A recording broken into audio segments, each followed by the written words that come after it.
Армысыздар, біздің YouTube арнаның көрермендері. Бүгін біз пассивті кіріс жасау шебері, қаржы эксперті, бірнеше кәсіпті жүйелеуші Жеңіс Есенгелдімен сұхбаттасатын боламыз. Бүгінгі сұхбатта қаржылық сауаттылық дегеніміз не, ақшаны қалай басқарамыз, осы туралы толығырақ білетін боласыздар.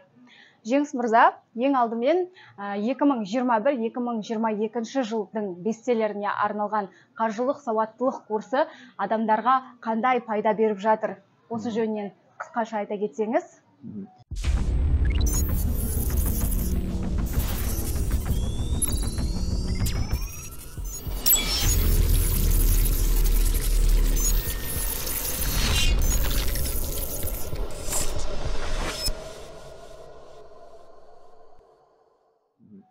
Бестселлер деген жақсы, бестселлер деген көп адам түсінбеуі мүмкін. Негізінде шынымен де 21-22 жылы осы сабақ ең көп сұранысқа ие болған, нәтижесінде ең көп сатылған сабақ осы.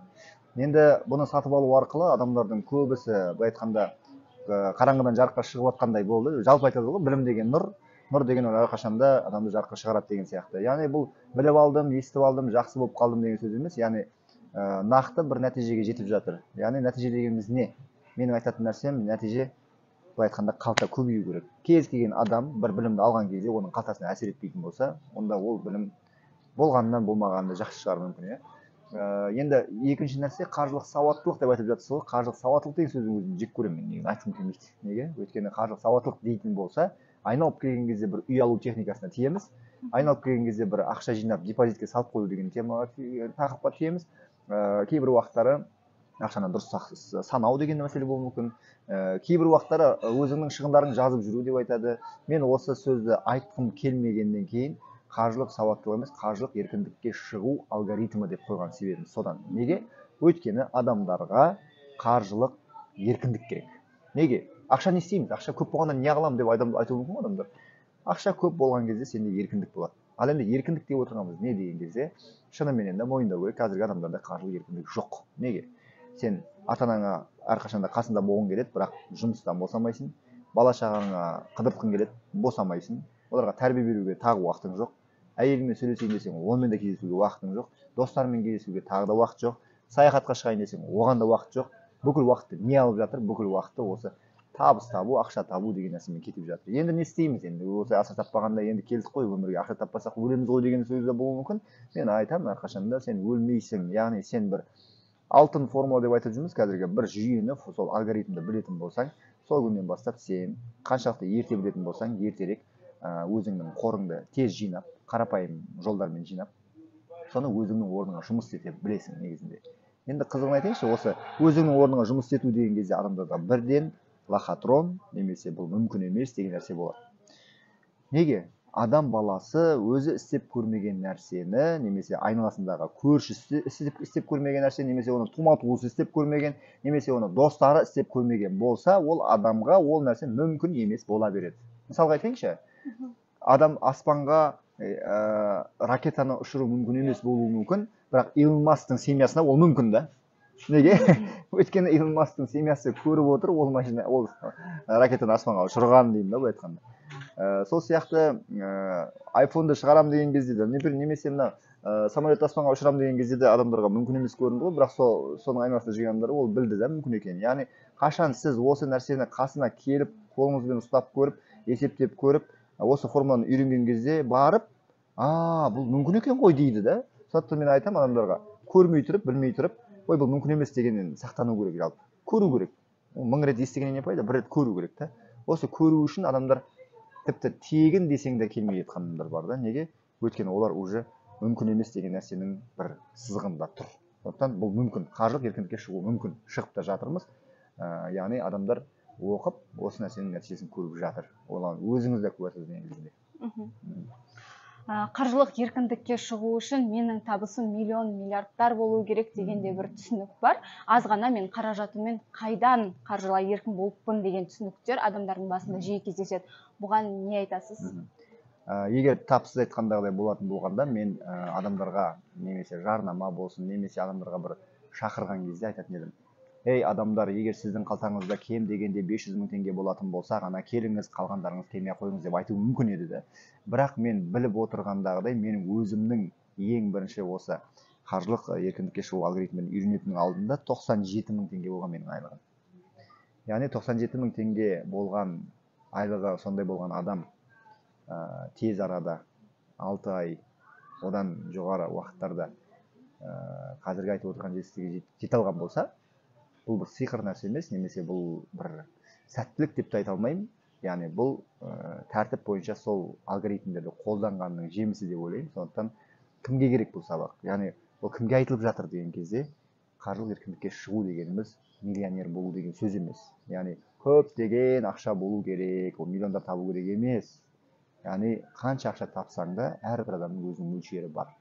Осы орайда айту керек, қаржылық еркіндікке шыққан адам кім деген кезде өзінің бір тұрақты шығындары бар адамдардың. Әрбір адамның шығыны әртүрлі ғой. Даже тамақ жегеннің өзінде бір адам аз жейді, бір адам көбейді деген сияқты. Үйдегі оның тұрақты шығындары қанша болатын болса, басқа сырттан келетін тағы да қосымша табыстардың көзі, мөлшері осы сіздің тұрақты шығыныңызды жауып кетсе, сіз еркіндікке шықтыңыз дей беріңіз.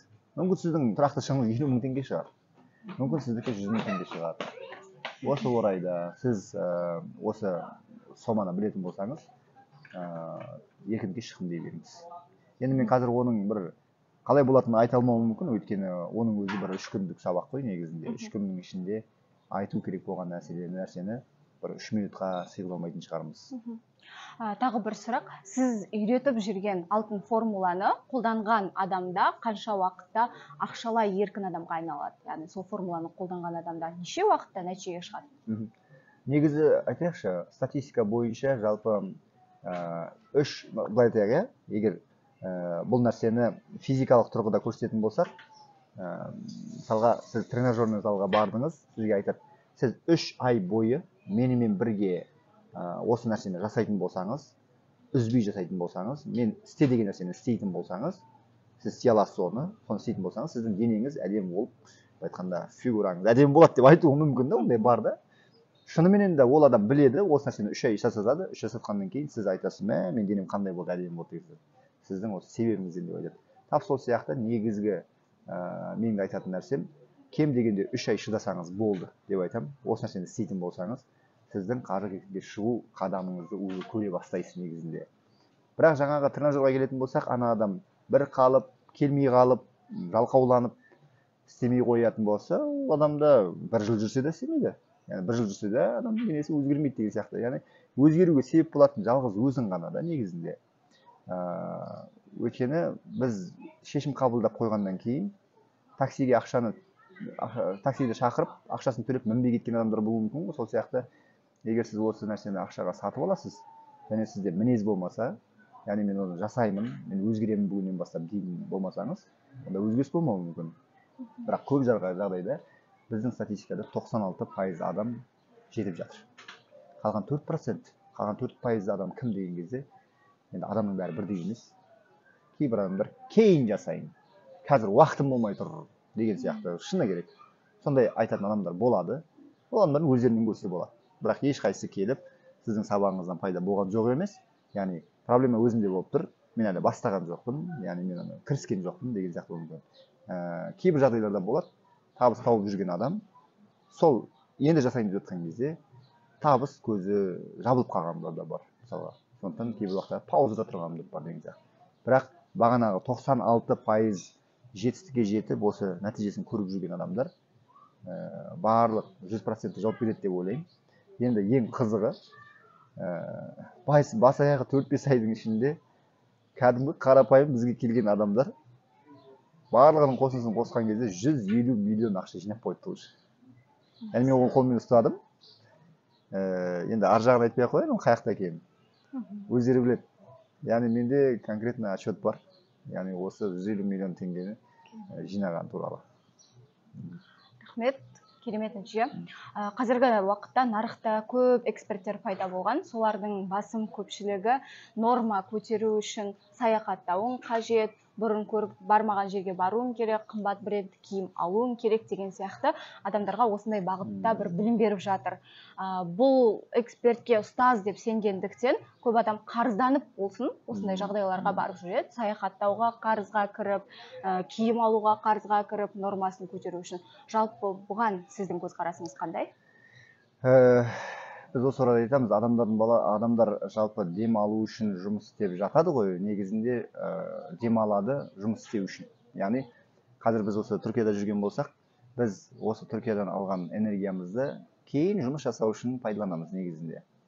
Ал көп адамдар жұмысты жасап алады да, демалатын уақыт қашан келеді деп осы нәрсені алып демалып бастайды. Олай болмайды негізінде. Енді бір жерде бір парадокс бар. Демалу үшін ақша керек. Ақша жетпей жатыр. Ақша неге жетпей жатыр? Өйткені ол ақшаны табатын энергия жоқ та. Сол энергия неге жетпей жатыр? Өйткені ол еш уақытта демалмағанда. Ал енді демалайын десе ақша жоқ. Былай айтқанда үлкен бір шеңбер. Айналып келгенде ақшаны. Бұл мынандай нәрсе ғой. Ең бірінші жұмыртқа пайда болды ма, әлде ең бірінші тауық пайда болды ма деген әңгіме сияқты ғой. Білмейсің қайсы бірінші пайда болған, бірақ бір-бірінен шығып жатыр да ол. Бірақ осы кезде айтайын дегенім, сен былай айтқанда уайымдағаннан пайда жоқ сенде. Яғни сен ақша табуды білуге болады. Яғни ақша табуды үйренуге болады. Осы мәселені үйреніп алсаңыз, сіз ешқандай да өзіңіздің демалысыңызға қарыз алмайсыз. Яғни бұл не нәрсе?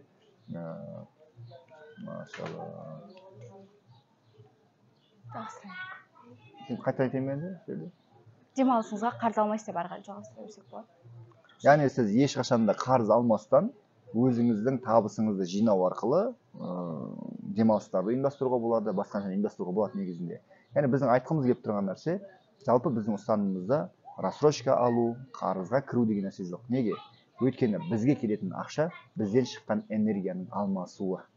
Сондықтан бағана айтып отқан сөзіңе келсем, бірақ көп адамдар жалпылама айтады да, жалпылама. Яғни адам энергия жинау үшін дұрыс не істеу керек? Ақша жұмсап, демалыс жасау керек өзіне. Өзіне жаңа ресторанда бару керек деген сияқты, өзіне нәпсі ұнайтын нәрсені жасау керек.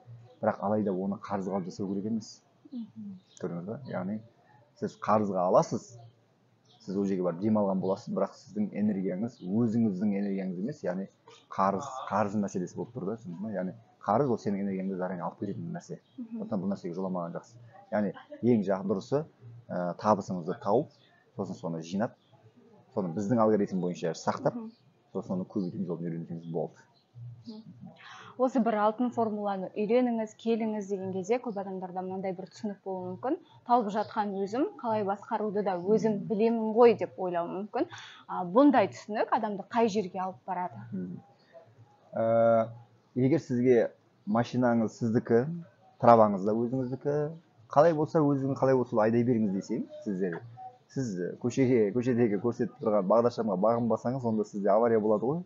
Тап сол сияқты адам баласында да ақшамды өзім таптым, өзім білемін дейтін болсаңыз, ережеге бағынбайтын болсаңыз, онда сіздің үйіңізде қаржылай авария болады деген сөз негізінде. Тап осы сияқты адам баласы тамақ жеуді білуі мүмкін, бірақ тамақ жегеннен кейін бұл нәрсе іште бөлініп бастайды. Әрбір организмге қаншама өзінің бір жүйе бойынша, жаңағы далаға шығатын қалады деген сияқты, организмге миға баратыны бар, жүрекке баратыны бар деген сияқты, біз оны білмейміз. Бір Алла тағаланың бізге берген мейірімі осы нәрсені өзі бөліп қойғанда, егер бізге өзімізге тапсырса, ал енді тамақты жедің, енді ішіңді өзің бөл десе, бұл жерде үлкен проблема болар еді да, біздің біліміміз жетпейтін еді да. Ал бірақ ақша мәселесінде сондай болып кетті. Ақшаны тауып жатырмыз. Бөлудің ережесін білмейміз да, өзімізше бірдеңе қылып бөлеміз ғой. Сондықтан да біздің ақшамыз дұрыс бөлінбей кетіп жатыр да. Бір кез табағымызды өзіміз бөлетін болсақ, проблема болатын сияқты, біз өзіміздің ақшамызды қандай да бір ережеге бағынбастан дұрыс бөле алмай жатырмыз. Сондықтан да ол не мына жаққа кетіп қалады, не сіз ойламаған жаққа кетіп қалады, не эмоционалды сатып алуларға кетіп қалады, не ол кредитке кетіп қалады, басқа кетіп қалады. Яғни сіз оны басқара алмай жатырсыз. Көрдіңіз ба? Ол ақшаны басқару деп отырғанымыз арнайы бір жүйеге салып, осы жүйемен жасау. Енді осы орайда айтып кету керек, бұндай жүйелерді біреулер бір жерден естіп жүрген болуы да мүмкін. Шетелден келген қазір көп қой, финансовый грамотность деп ашып қалсаң, ютубта көп ондай нәрселер, бірақ олардың біреуі де біздің Қазақстанның менталитетіне келмейді. Яғни біздің сабағымыздың да ерекшелігі, біздің менталитетімізге арналып, біздің өміріміздің бір ұстанымымыз бар, қазақтың бір ерекше ұстанымы бар, ақшаға деген қарым-қатынасы, тойы бар, ішінде саяхаты бар, біреуге беретін көрімдігі бар деген сияқты. Осыған реттеліп жасалған болғаннан кейін, менталитетімізге сәйкес болғаннан кейін бұл нәтиже көрсетіп жатыр. Әйтпесе кез келген ютубтан, басқа кітаптан қарап алуға да болады ол нәрсені, бірақ олардың системасы, схемасы жұмыс жасамайды еш уақытта.